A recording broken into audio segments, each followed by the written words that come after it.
Hey buddies, welcome to my channel book of Manava. आज के episode में हम I am not the demon god lackey इसका chapter number 16 explain करेंगे। Video शुरू करने से पहले चैनल पर नए हो तो वीडियो को लाइक और चैनल को सब्सक्राइब कर दीजिए। एपिसोड की शुरुआत हमें स्कारलेट कल्ट का हेडक्वार्टर सीक्रेट प्रेयर हॉल को दिखाने से होती है। इस प्रेयर हॉल के अंदर हमें कोई फीमेल प्रीस्ट दिखाते हैं जो कि प्रेयर कर रही होती है। जहां पर वो लेडी प्रेयर कर रही होती है उसके ठीक सामने खून की धारा ऊपर से नीचे की तरफ बह रही होती है, जिसमें से खून निकल रहा होता है। वहां एक रेड कलर की फॉर्मेशन बनाई होती है। तभी जहां पर वो कैंडल्स जल रही थी वो सारी अचानक से बुझ जाती है और उस फीमेल प्रीस्ट को भी वहां पर कुछ महसूस होता है, जिसे महसूस करके वो भी घबरा जाती और वो घबराते हुए सिर्फ एक ही शख्स का नाम लेती है, वाइल्ड ब्लैक स्केल्ड वाइल्ड। क्या ये सच में तुम हो?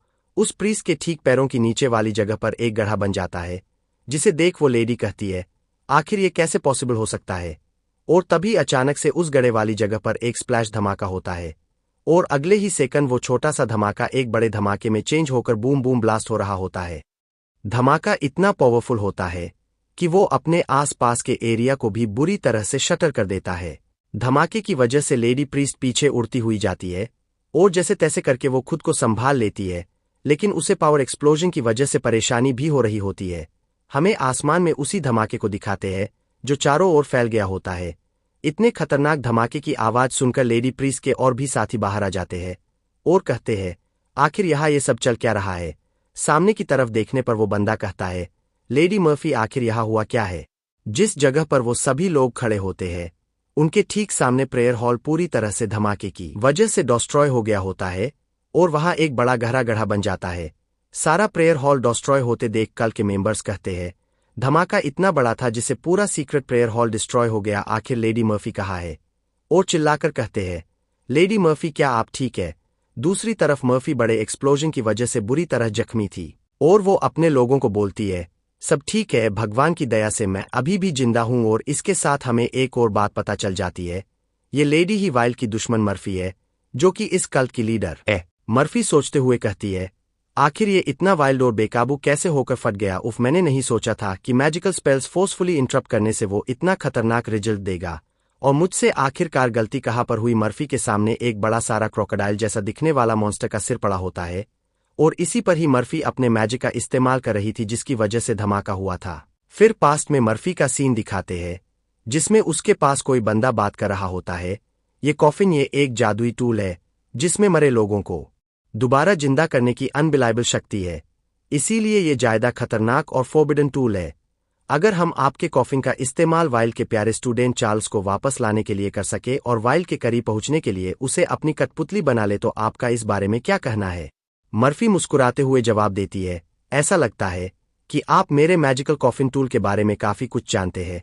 क्या मुझे ये पता चलने पर हैरान होना चाहिए? आखिरकार किसी ने सही कहा है, एक फेमस टीचर ही अच्छे स्टूडेंट बनाता है। फिर हमें इस बंदे से थोड़ा इंट्रोड्यूस करवाया जाता है। ये और कोई नहीं बल्कि ब्लैक स्केल्ड वाइल्ड का सेकंड डिसाइपल सर युआन होता है। युआन कहता है, आप मेरी चापलूसी कर रही है लेडी मर्फी, प्रीकेंट, और अब मैं उसका स्टूडेंट नहीं हूं। अगर आप मेरी प्लानिंग से सहमत है तो प्लीज मेरे आदमियों को सिक्योरिटी प्रोवाइड करें। मर्फी जवाब देती है, मुझे लगता है तुम कुछ गलत समझ रहे हो। मुझे पता है वाइल्ड का पहला स्टूडेंट वाइल्ड को बहुत प्यार था और तुम अपने अहंकार और उससे जेसली के कारण चार्ल्स का कत्ल कर देते हो और फिर भाग जाते हो। ये सब तुम लोगों और वाइल्ड के बीच का मामला है, इसका मुझसे कोई लेना देना नहीं है। और मर्फी डेविल स्माइल देते हुए कहती है, तो अब तुम ही बताओ, अगर ये तुम्हारा खुद का पर्सनल मामला है, मैं इन सब के बीच इंटरफेयर क्यों करूंगी? और मेरा साथ देकर तुम उस डिस्ट्रक्टिव ब्लैक मैजिशियन को अपना भी दुश्मन बनाना चाहोगे? और मर्फी की बातें सुनकर वो शॉक हो जाता है, लेकिन युआन अंदर ही अंदर मुस्कुराते हुए सोचता है, लगता है इस बार मुझे सही पार्टनर मिल गया है। आगे युआन कहता है, जहां तक मैं जानता हूं spawn of the magic mirror को लाइफ फोर्स के साथ तैयार किया जाता है। भले ही वाइल्ड एक डिस्ट्रक्टिव ब्लैक मैजिशियन है, पर वो जोसेफ से हार गया था और चार्ल्स भी है, जो उसकी सबसे बड़ी कमजोरी है। मैडम मर्फी, एक बार आप खुद सोचिए, अगर प्लान सफल हो जाता है तो क्या उसकी life force spawn of the magical mirror के लिए काफी नहीं होगी? मर्फी युआन की ये बात सुनकर हैरान हो जाती है और सोच में पड़ते हुए सोचती है, वो सही कह रहा है। एक डिस्ट्रक्टिव ब्लैक मैजिशियन की लाइफ फोर्स इस काम के लिए काफी ज्यादा रेयर और यूजफुल है। इसके अलावा वाइल्ड उस लड़ाई को हारने के बाद छिप गया है जिसमें उसकी जान लगभग चली गई थी। यहां तक कि एक मूर्ख इंसान भी ये जान लेगा कि उसकी शक्तियां उसकी लिमिट के आसपास भी नहीं है, ये एक्चुअल में एक सुंदर मौका है। सीन फिर से प्रेजेंट में आ जाता है, जहां मर्फी गुस्सा होते हुए मन में सोचती है, युआन सही था, प्लान बिल्कुल ठीक तरह से चल रहा था अभी तक। भले ही वाइल्ड की पावर्स अब पहले जैसी नहीं रही। मर्फी खामोशी से शांत होते हुए खुद से क्वेश्चन करती है। वो सिर्फ आधे घंटे के लिए निकला था, लेकिन वो बिना किसी हिचकिचाहट के चार्ल्स को मारने के लिए वापस आया, जिसे वो अपने बेटे की तरह मानता था। उस आधे घंटे में ऐसा क्या हुआ जिसकी वजह से वाइल्ड ने ये कदम उठाया? अपने मिशन को खराब होता देख मर्फी और जायदा गुस्से में आकर बस एक ही बात बार बार रिपीट कर रही होती है, मुझे बस यही जानना है कि उस दौरान क्या हुआ था। गुस्से में आने से मर्फी अपनी पावर्स अनलिश करती है, जिसके चारों ओर पर्पल ऑरा घूमने लगता है। वो अपनी पावर्स की मदद से वहां डिस्ट्रॉय हुई बड़ी बड़ी चट्टानों को उठाने लगती है और उन सभी को अपने मौजूद बंदों के ऊपर फेंक देती है। चट्टाने ऊपर गिरने की वजह से बंदे दर्द से चलाने लगते हैं, लेकिन अफसोस वो ऐसा सब करे जाने से मारे जाते हैं। मर्फी फिर से कॉफिन का नाम लेती है, कॉफिन ऑफ एटर्नल स्लम्बर। उस कॉफिन को एक्टिवेट करने से उसके आसपास की जंजीरें टूट जाती है और वो मॉन्स्टर स्कल भी एक्टिवेट हो जाता है। फिर मर्फी अपना एक बाजू ऊपर उठाकर स्पेल कास्ट करती है, secret doctrine of blood revival, जिससे वो कॉफिन ऊपर हवा में उड़कर अपने अंदर वहां पर मौजूद सभी लोगों की सोल अपने अंदर खींचने लगता है। कॉफिन की पावर्स इतनी ज्यादा होती है जिससे मर्फी भी बच नहीं पाती और वो कॉफिन उसकी सोल को भी इफेक्ट करने लगता है और कुछ एनर्जी का हिस्सा भी ले लेता है। मर्फी गुस्सा होते हुए सोचती है, उस कमीने वाइल्ड की वजह से इस कॉफिन ने मेरी सोल का एक हिस्सा ले लिया है। सीन फिर इसके बाद मर्फी का दिखाया जाता है, जहां मर्फी के पास आकर उसका चेला उसको कहता है, मैडम मर्फी, व्हाइट वुल्फ का लीडर हेलिक्स आपसे मिलने के लिए यहाँ पर आया है। मर्फी कहती है, आखिर अब वो क्या चाहता है? उसे जाकर कहो कि मैं अभी बुरे मूड में हूं और यहाँ से चला जाए। लेकिन उसका बंदा जाने से पहले मर्फी को बोलता है, हेलिक्स ने कहा है कि वो जानते हैं कि आप अपने मिशन में फेल क्यों हुई है। बस इतना कहने से ही मर्फी भी हैरान हो जाती है, क्योंकि जिसका जवाब वो कब से ढूंढ रही थी, अब वो जवाब मर्फी को मिलने वाला था। तब मर्फी कहती है, ठीक है, उसको अंदर आने दो।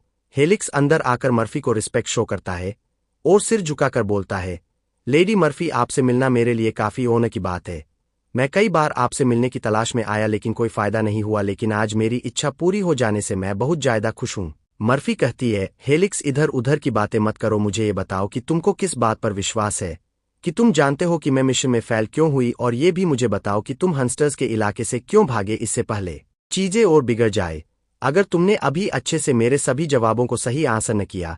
मर्फी ने हेलिक्स को ये बातें काफी खतरनाक तरीके से कही होती है, जिससे डर के मारे उस बेचारे के पसीने छूटने लगते हैं और सोचता है, इसके इस धमकाने वाले शब्दों में ही मुझे पावरफुल प्रेशर महसूस हो रहा है, क्योंकि हेलिक्स के सामने मर्फी ने उसको डराने के लिए अपनी रियल पावर शो करवाई होती है। हेलिक्स मर्फी की पावर्स को देख डर जाता है और सोचता है, तो इसे कहते हैं डिस्ट्रक्शन लेवल की रैंक। हेलिक्स घबराते हुए मर्फी से माफी मांगता हुआ बोलता है, मेरी किसी भी गलती के लिए मुझे माफ करें मैडम मर्फी, लेकिन आपका मिशन फेल होने की वजह आप खुद हो। मर्फी भी ऐसा जवाब सुनकर कहती है, क्या मैं खुद हूं? हेलिक्स मर्फी को कहता है, मिस, आपको ये बात अभी भी याद होगी जिस बारे में जीकर मैं आपसे करने वाला था। मर्फी युआन के कहने का मतलब समझ जाती है और बोलती है, बेशक मुझे याद है, जॉन की लाश पर किसी ड्रीम वर्ल्ड पैरासाइट का कब्जा हो गया था। जो बता सकती थी उसके रिगार्डिंग ये पेट्रीफाइन से भी ज्यादा शक्तिशाली था, लेकिन इसका लाइफ स्पैन बहुत कम था, इसीलिए मुझे नहीं लगा कि इससे मुझे कोई खतरा है। आगे युआन मर्फी से कहता है, इसीलिए आपने किताबों की दुकान की रिसर्च बंद कर दी और अपने सारे एफर्ट्स मैजिकल मिरर की कमांड्स को पूरी करने में लगा दिए। लेकिन क्या आप जानती है, आधे घंटे पहले फ्रैंक वाइल्ड उसी किताब की दुकान के अंदर था जहां से ये सारी गड़बड़ शुरू हुई थी। युआन की इस बात को सुनकर मर्फी को एक झटका लगता है और मर्फी युआन से कहती है, तुम्हारा मतलब ये वैसा ही है जैसा हम सोच रहे हैं। वाइल्ड के दिल में अचानक बदलाव और एट द एंड आपकी सारी प्लानिंग बर्बाद करनी वो कोई और नहीं बल्कि बुक स्टोर का ओनर था, जिसमें इसी कमीने का सबसे बड़ा हाथ है, राइट? अगला सीन लिंक का दिखाते हैं, जो पढ़ते हुए कहता है, आज कोई कस्टमर नहीं आया लगता है, आज का दिन काफी शांति से बीतने वाला है। मैं कुछ क्लासिक्स किस्सों पर सोच विचार कर सकता हूं जिससे मैं उस सपने के बारे में और जान सकता हूं। लिन अभी ये सोच ही रहा होता है, तभी कोई उसके दरवाजे की घंटी बजाता है, जिसे सुनकर लिन के तो भाई कान खड़े हो जाते हैं। लिन फौरन बुक बंद करके टेबल पर जोरदार दोनों हाथ मारता है और सोचता है, हाल ही में आज क्या हो रहा है? ऐसा क्यों लग रहा है कि कस्टमर्स एक के बाद एक आ रहे हैं? मैं आज इतना बिजी रहा हूं कि मुझे किताब पढ़ने का भी मौका नहीं मिला रहा है। तब लिन मुस्कुराते हुए मन ही मन कहता है, लेकिन क्या करे, मना तो नहीं कर सकते। लिन खिलखिलते चेहरे के साथ बोलता है, वेलकम, क्या आप यहाँ बुक्स उधार लेने, ब्राउज करने या खरीदने आए हैं? अगर आपके कोई क्वेश्चन हो तो मुझसे पूछने में हिचकिचाहट न करें। तभी लिन की कस्टमर उसको अपने प्यारे लफ्जों से कहती है, क्या अपने क्वेश्चन की बात करी? लिन कहता है, बिल्कुल मैडम, आप तब तक क्वेश्चन पूछ सकती है जब तक आप यहाँ ठहरी हो। अगले ही पल लिन उस लड़की को देखता हुआ ब्लश करने लगता है और सोचता है, इससे कोई फर्क नहीं पड़ता कि आप उसके ड्रेसअप को कैसे देखते हैं, वो एक परफेक्ट फॉरेस्ट एल्फ की तरह लग रही है। और ये एल्फ वाली लड़की भी और कोई नहीं बल्कि खुद डोरिस होती है, जो लिन से मिलने यहाँ पर आई होती है। लिन डोरिस को देखकर कहता है, क्या ऐसा हो सकता है जैसा मैं सोच रहा हूँ? The legendary highly realistic professional cosplay. हमारी दुनिया में आज के दिनों एनिम्स की वजह से कैरेक्टर्स कॉस्प्ले का ट्रेंड बहुत चला हुआ है। लिन एक्साइटेड होते हुए बोलता है, मैंने नहीं सोचा था कि मिनोकिन में ऐसा शानदार कॉस्प्लेयर देखूंगा। एक पल के लिए तो मुझे लगा कि वो सचमुच एक परी है, और एक खूबसूरत सुनहरे सुनहरे रंग के बालों वाली परी का बारिश में एक किताबों की दुकान में एंट्री करने का ये रोमांटिक एहसास ये लेडी खुद समझती है। लिन शरारती हंसी हंसते हुए सोचता है, मुझे उम्मीद नहीं थी कि एल्वन सामान मेरे लिए सही होगा। इसमें कोई हैरानी नहीं कि मेरी सबकॉन्शियसनेस ने सिल्वर को मेरे सपने में एक एल्फ बना दिया। हाँ, ये लंबे कान बिल्कुल असली है। इन्हें देखकर पता नहीं क्यों पर और भी ज्यादा खुश हो रहा हूँ। लिन को मुस्कुराता हुआ देख डोरिस मन में सोचती है, क्या जी जिक्सू ने इसी ओमनीसेंट बुक स्टोर के ओनर की बात करी थी? वो हैरानी में नहीं दिख रहा। चलो एक पल के लिए नाटक करते हैं। शायद ऐसा इसलिए है क्योंकि वो जानता था कि मैं बुक्स स्टोर में आ रही हूँ। इसके एक्सप्रेशन को देखने से ऐसा ही लगता है कि या तो वो जानबूझकर शांत होगा या फिर हैरान होगा। इस तरह की सेंटिमेंटल फीलिंग जो सिर्फ एक लॉन्ग लिव स्पीशीज ही महसूस कर सकती है। आखिर एक इंसान एक एल्फ को इस तरह क्यों देखेगा? इसके बाद डोरिस अपने पैर के नीचे अपने किसी मैजिक को कास्ट करने लगती है। मैजिक इस्तेमाल करते वक्त वो सोचती है, मुझे पहले पूरी दुकान पर इसका बिछाया माना सेंस करना चाहिए। जैसे ही डोरिस लिन का माना सेंस करने लगती है, तभी वो बोलती है, जरा एक मिनट रुको, मुझे एकदम से तेज प्रेशर क्यों महसूस हो रहा है, और मुझे शायद ये स्टोर कीपर उतना नॉर्मल नहीं है जितना दिखता है। डोरिस लिन को देखते हुए सोचती है, ये फीलिंग्स, इसमें कोई शक नहीं है कि इस किताब की दुकान के मालिक के 40 दांत थे। ये ना तो कोई सिचुएशन है और ना ही नकली, ये पूरी तरह से नॉर्मल इंसानी शरीर रचना के खिलाफ है। ये स्टोर कीपर कोई इंसान नहीं हो सकता। ये कुछ ऐसा है जिसे मैं भी नहीं समझ सकती। अगर ये सचमुच में ओमनिसेंट गॉड लाइक पावर्स रखता है तो शायद यही कीमत उसने चुकाई है कि ये स्टोर कीपर सिर्फ इसी किताबों की दुकान में रह सकता है। तभी डोरिस को कुछ महसूस होता है। वो हैरान होते हुए कहती है, माना का फ्लो वापस महसूस हो रहा है, और इसके साथ का ऑरा, ये तो असली विच लेडी सिल्वर का ऑरा है। इस ऑरे के साथ तो सभी आयरिस फैमिली के लोगों की रूह तक कांपती है। क्या लेडी सिल्वर का ड्रीम वर्ल्ड इसी जगह पर है? मेरी कहीं बात गलत नहीं हो सकती। आयरिस परिवार का कोई भी पर्सन खुद की सोल को ऐसे कांपता देख कभी गलत नहीं समझेगा। लेडी सिल्वर किताब की दुकान की दूसरी मंजिल पर है।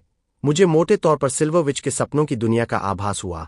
इसका मतलब है इस स्टोर कीपर के बेडरूम का लेडी सिल्वर से कोई ना कोई कनेक्शन जरूर होगा। सोचने वाली बात है, वो अपने ड्रीम वर्ल्ड के साथ यहाँ आई और इसको अपनी ब्लेसिंग्स भी देकर गई। लिन को देखते हुए डोरिस फिर से सोचती है, जाहिर है ये एकमात्र ऐसा बंदा है जिसे लेडी सिल्वर की ब्लेसिंग्स मिली है। क्या इसके पीछे का रीजन ये हो सकता है कि क्या ये बहुत यंग बुक स्टोर ओनर है? डोरिस और जायदा हैरान होते हुए कहती है, मुझे लगता है ये वही है जिसका जिक्र भविष्यवाणी में किया गया है कि सितारे अपनी तरफ से किसी पर्सन को भेजेंगे। क्या ये किस्मत लेडी सिल्वर द्वारा रची गई है? लेडी सिल्वर ने मुझे इस पसंदीदा पर्सन के पास पहुंचाया। क्या इसका मतलब ये है कि उन्होंने अभी तक ये डिसाइड नहीं किया है कि आयरिस परिवार के साथ कॉन्ट्रैक्ट को पुनः स्थापित करना है या नहीं? अगर मैं कॉन्ट्रैक्ट को दोबारा स्थापित कर सकूं तो इससे पूरे परिवार को अच्छी ब्लेसिंग्स मिलेगी, अगर नहीं तो मैं हमारे परिवार की एक सच्ची पापी बन जाऊंगी। इसीलिए मुझे केयरफुल रहना होगा। डोरिस मुस्कुराकर लिन से कहती है, मेरा नाम डोरिस है। मैंने इस किताब की दुकान के बारे में मिस जी जिक्सू से सुना था। उसने मुझे बताया कि उसे यहाँ से मदद मिली है और आपने उसकी प्रॉब्लम्स को सुलझाने में उसकी मदद की है, और उसने ये भी कहा कि आप भगवान की तरह है। डोरिस की ऐसी बातें सुनकर लिन तो बेचारा भोले भाले बच्चे की तरह सब सुन रहा होता है, और डोरिस की भगवान वाली बात सुनकर लिन मन में सोचता है, मैं और भगवान। लिन खुद की तारीफ सुनकर मन में जी जिक्सू के बारे में सोचता है, मुझे नहीं पता था कि वो मेरा इतना सम्मान करती है। मुझे लगता है कि उस सिचुएशन में एक लाइफ टीचर की भूमिका निभाने से उस पर बहुत अच्छा असर पड़ा है, जैसा कि आप नाटकों में देखते हैं, सस्पेंशन ब्रिज इफेक्ट। फिर लिन अपनी खुशी कंट्रोल करता हुआ डोरिस को बोलता है, मैं भगवान जितना इंप्रेसिव नहीं हूं। क्या उसने मेरे बारे में थोड़ी ज्यादा तारीफ नहीं कर दी? मैं तो बस एक नॉर्मल किताब की दुकान चलाने वाला हूं। हो सकता है उसने मुझ पर कुछ ज्यादा ही भरोसा कर लिया हो। डोरिस भी कहती है, मिस्टर लिन, आप सचमुच बहुत हम्बल है। और मन में सोचती है, लेकिन दिखने में तुम गॉड लाइक ओमनीसेंट जैसे दिखते हो। ये इस मीनिंग से आता है कि तुम उसकी मदद कर रहे हो, इसीलिए वो तुम्हें भगवान के रूप में देखती है। डोरिस आगे कहती है, जी जिक्सू ने आपके अच्छे अच्छे कारनामों के बारे में बहुत कुछ कहा। मेरी और मेरे परिवार की प्रॉब्लम जानने के बाद उन्होंने मुझे यहाँ आने के लिए कहा और देखो कि क्या तुम मेरी मदद कर सकते हो। लिन कहता है, फैमिली प्रॉब्लम तो आप मेरे से फैमिली प्रॉब्लम के रिगार्डिंग मिलने मुझसे यहाँ आई है। लिन सीरियस होकर मन में सोचता है, अगर मैं इसे रोल रिसोर्सेस के की इकलौती बेटी के रूप में देखूं तो कुछ एंशियंट नोबल फैमिलीज के बारे में जानना कोई हैरानी की बात नहीं है। नोकिन में नॉर्मल लोगों के कॉम्प्रिजन ऊपरी शहर जिले और संक्रमित लोगों के निचले शहर जिले के अलावा वहां अमीर और पावरफुल लोगों की सेंट्रल डिस्ट्रिक्ट है।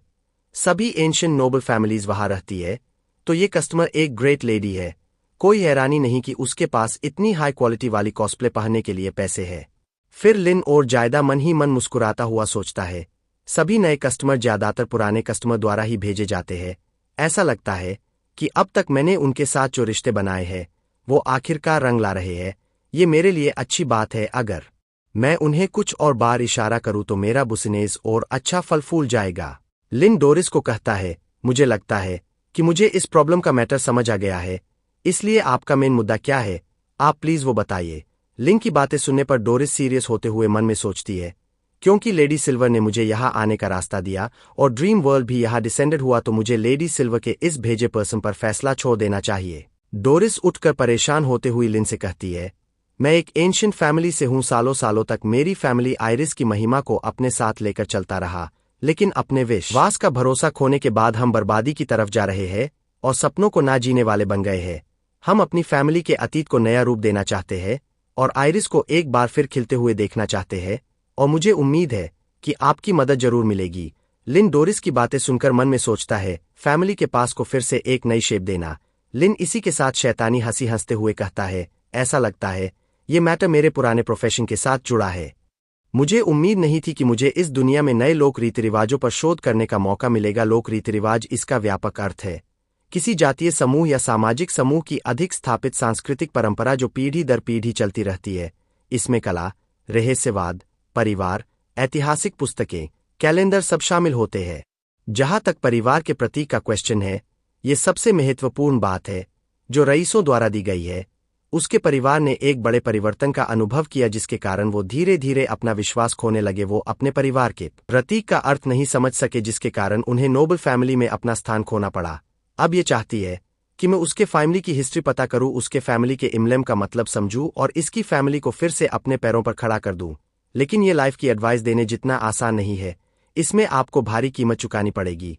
फिर लिन सीरियस टोन में कहता है, ठीक है, तो मैं आपकी प्रॉब्लम समझता हूं, ये कोई बड़ी बात नहीं है। लेकिन डोरिस लिन को अपनी मदद करता देख खुशी से झूम उठती है और उसे मानो यकीन आ गया होता है कि लिन ही सिर्फ उसकी मदद कर सकता है। लिन डोरिस को आगे और कुछ बता पाता तभी लिन के बुक स्टोर के अंदर कोई तेज रोशनी मारता है जिससे वहां चारों ओर फ्लैश लाइट फैल जाती है। लिन अपनी शॉप में इतनी तेज रोशनी देखकर सोच में पड़ जाता है कि आखिर ये सब चल क्या रहा है, और वो सोचता है, क्या ऐसा हो सकता है यहाँ एक और नया कस्टमर आया है। रोशनी इतनी ज्यादा होती है कि लिन बाहर की ओर देख भी नहीं पा रहा होता है। वो कहता है, ये कितना फ्लैशी है, क्या बाहर से कोई तेज रोशनी वाली हेडलाइट मार रहा है, और ये साफ तौर पर जानबूझकर किताब की दुकान की ओर इशारा कर रहा। ऐसा लग रहा है जैसे ये मेरी तरफ इशारा कर रहा है। मेरी शॉप सड़क के ठीक दूसरी तरफ है। जब तक ये जानबूझकर न किया जाए हेडलाइट सीधे यहाँ नहीं चमकेगी। कोई इस मौसम में इतना रूड काम कौन करेगा, वे बिल्कुल भी फ्रेंडली नहीं है। क्या ये हो सकता है मेरी अनडॉक्यूमेंट आइडेंटिटी एक्सपोज हो चुकी है। फिर सीन बाहर का दिखाते हैं जहां पर पुलिस की गाड़ियां आई होती है। लिन की शॉप के दरवाजे के सामने एक पुलिस ऑफिसर माइक लेकर खड़ा होता है और उनकी गाड़ियों ने लिन को चारों तरफ से घेरा होता है। वो ऑफिसर कहता है, जो भी अंदर है ध्यान से सुनो, आपने अवैध रूप से प्रवेश करके और अपनी पहचान को गलत बताकर नोकीन कानून तोड़ा है। लिन थोड़ी टेंशन में कहता है, नहीं नहीं नहीं, ये इतना बुरा नहीं हो सकता। अगर आप इसे किसी भी नजर से देखें तो ये थोड़ा फनी है। इस पर सोच विचार करने का कोई फायदा नहीं है। इसके अलावा ये रोशनी बहुत ज्यादा चमकदार है। मुझे बाहर जाकर देखना चाहिए कि क्या हो रहा है, और मैं भी इस मौके का इस्तेमाल कर सकूंगा ये जानने के लिए कि किस तरह की सिचुएशन में इनकी सामने आता है। तभी डोरिस अपनी सीट से उठती हुई जोश में कहती है, मुझे उम्मीद नहीं थी कि कोई इतना इग्नोरेंट होगा। प्लीज मिस्टर लिन, आप यहाँ रुककर इंतजार करें। मैं उनसे फौरन निपट लूंगी और हम बाद में फैमिली के मैटर पर आराम से बात कर सकते हैं। डोरिस को ऐसा बिहेव करता देख लिन पीछे उसके बारे में सोचता है। ये लेडी दिखने में मुझसे भी ज्यादा परेशान लग रही है। आखिर ये इतनी फ्रस्ट्रेशन में क्यों है? मुझे लगता है कि ये एक कस्टमर के रूप में जो मेरी मदद मांग रही थी। जब मैं बस हाँ कहने ही वाला था तो मुझे रोक दिया गया। ऐसा लग रहा है जैसे कोई लाइन के बीच में से पीछे हट रहा हूं। उस गुस्से को समझ सकता हूं और आवाज से अंदाजा भी लगाया जा सकता है। दिखने से पता लगता है बाहर के लोग शांति से नहीं आए। डोरिस काउंटर के सामने खड़ी है। उसे मुझसे ज्यादा दिखाई देना चाहिए। आखिरकार वो एक नोबल फैमिली की लेडी है। इस तरह के ट्रबल मेकर्स लोग उसके लिए काफी familiar और मामूली होंगे। डोरिस गुस्सा होते हुए कहती है, इस जगह के खिलाफ कदम उठाने की उनकी हिम्मत कैसे हुई? उनकी इस हिम्मत को मैं चूर चूर कर दूंगी। लिन कहता है, लगता है मैं सही था, बाहर के लोग मेरे लिए यहाँ आए हैं। और डोरिस के लहजे से पता चलता है कि वो डिसरिस्पेक्ट करने वाले लोग जो सीधे बाहर से अंदर की ओर रोशनी डाल रहे हैं। डोरिस के लिए इन्हें हैंडल करना कोई बड़ी बात नहीं है, लेकिन मालिक होने के नाते मुझे अपनी प्रॉब्लम्स कस्टमर पर नहीं थोपनी चाहिए। और लिन डोरिस को बोलता है, क्या आप श्योर है कि आप इससे निपट सकती है? मिस डोरिस, प्लीज आप इन्हें मुझे संभालने दो। डोरिस बोलती है, इसकी कोई जरूरत नहीं है मिस्टर लिन, आप चिंता मत करो। अब से वो कभी तुम पर उंगली नहीं उठाएंगे। मैं तुम्हारी यहाँ रहने की अप्रूवल इनसे हासिल करूंगी। इस प्रॉब्लम से निपटना मेरे लिए काफी ऑनर की बात है। लिन घबराते हुए डोरिस को देख मन में सोचता है, उसने ऐसा कहा जैसे कि अगर मैं उसकी मदद लेने से मना कर दूं तो इसका मतलब है मैं उसकी पूरी फैमिली को नीचा दिखाऊंगा। मैं उसे ये सोचने नहीं दे सकता। लगता है कि मैं उसे ज्यादा ही कम आंक रहा हूं। फिर लिन कहता है, ठीक है मिस डोरिस, आपका जो मन करे आप वो करे, लेकिन प्लीज आप इस सिचुएशन में थोड़ी केयरफुल रहे। डोरिस कहती है, मैं समझ गई और आप प्लीज एक मिनट वेट करें। डोरिस मुस्कुराकर मन में कहती है, मैं पूरी तरह से समझती हूं कि मिस्टर लिन का इस सब से क्या मतलब है। ये प्रॉब्लम उसका मेरे लिए भेजा एक टेस्ट है और मेरे लिए एक शर्त है। देख रहे हो दोस्तों आप लोग, ये स्टोरी किस तरह से गलत फहमियों से चल रही है और इस छोटी गलत फहमी से लिन को कुछ करने की भी जरूरत नहीं है। डोरिस बाहर जाते हुए सोचती है, उन्होंने कहा यह कोई बड़ी बात नहीं है, जिसका मतलब था कि उन्होंने लेडी सिल्वर से उनके पसंदीदा पर्सन के रूप में मुझसे बात करने का प्रॉमिस किया। लेकिन फिर उन्होंने कहा यहाँ एक नया कस्टमर आया है और ये दुश्मन निकला। इस एक्सीडेंट का मतलब साफ है, वो चाहता है कि मैं आयरिस परिवार के संकल्प को साबित करने के लिए इन सब से निपटूं। अगला सीन हमें एक बड़ी फॉर्मेशन का दिखाते हैं जो कि आसमान में 1437 मीटर की ऊंचाई पर बादलों के ऊपर स्कारलेट कल ग्रुप के लोगों ने उनके साथ लेडी मर्फी ने बनाई होती है। फॉर्मेशन आसमान में बनी होती है लेकिन उसका प्रेशर नीचे सारी जमीन को शटर कर रहा होता है। नीचे से देखने पर वो फॉर्मेशन एक बड़े सारे पिंग गोले की तरह दिखाई पड़ रही होती है और उसके कांटेक्ट में जितना एरिया आ रहा होता है वो सारा तहस महज हो रहा होता है। फिर प्रीस्ट मर्फी को दिखाते हैं जो कि अपने दोनों हाथ जोड़कर उस फॉर्मेशन को रेडी करके कंट्रोल कर रही होती है। एक बंदा वहां मैसेज लेकर आया होता है। वो बोलता है, lady Murphy secret instrument tower को अलर्ट कर दिया गया है और वो इस ओर आ रहे हैं। हम उन्हें रोक रहे हैं लेकिन हमारे पास ज्यादा लोग नहीं है। हम शायद उन्हें 10 मिनट या उससे ज्यादा देर तक रोक सकते हैं। मर्फी हंसते हुए कहती है, मैंने अभी नोवा डे 3 पूरा कर लिया है, अब उन्हें रोकने की कोई जरूरत नहीं है। तुम बस टेलीपोर्ट रिचुअल तैयार करो। और सारे लोग यस एमए में आंसर देते हैं। मर्फी सोच रही होती है, नोवा डे 3 इतनी पास होने के कारण अपनी लिमिट्स पर वाइल्ड भी गंभीर रूप से जख्मी हो जाएगा। और मुझे परवाह नहीं कि तुम किस तरह के बुक स्टोर के मालिक है। ये मेरी तुम्हारे लिए भी एक अच्छी वार्निंग होगी। जो कोई भी मेरे साथ इंटरफेयर करने की हिम्मत करता है इसका अंजाम बुरे से भी बुरा होता है। और इसी के साथ वो पागलों की तरह हंसना शुरू कर देती है। दूसरी तरफ डोरिस के परेशानी से पसीने छूट रहे होते हैं क्योंकि उसे भी मर्फी का जादू महसूस हो जाता है। वो बोलती है, कितना मुश्किल है। बॉल्क मैजिशियन जो प्रेजेंट में पागल और ठगों का एक ग्रुप है। फॉर्मेशन में फोर्स बहुत ज्यादा होती है जिसे डोरिस भी झेल नहीं पा रही होती है। वो सोचती है, ये डिस्ट्रक्शन स्पेल नोवा डे 3 दरअसल में कुछ और ही है। अगर स्पेल इतनी कम दूरी पर छोड़ा गया तो ये पूरा एरिया तबाह हो जाएगा। लेकिन स्टोर कीपर के ओनर का सब्र देखकर शायद ये डिस्ट्रक्शंस स्पेल उसके लिए मामूली बात है। शायद वो इस एक्सीडेंट का इस्तेमाल मेरे आत्मविश्वास को परखने के लिए कर रहा है कि मैं इसे पार कर सकती हूं या नहीं। लेकिन मैं इस टेस्ट को जरूर पास करूंगी और आयरिस को फिर से खिलने के लिए ये सुंदर मौका नहीं छोड़ूंगी। और इसी के साथ डोरिस मुकाबला करने के लिए दरवाजा खोलती है।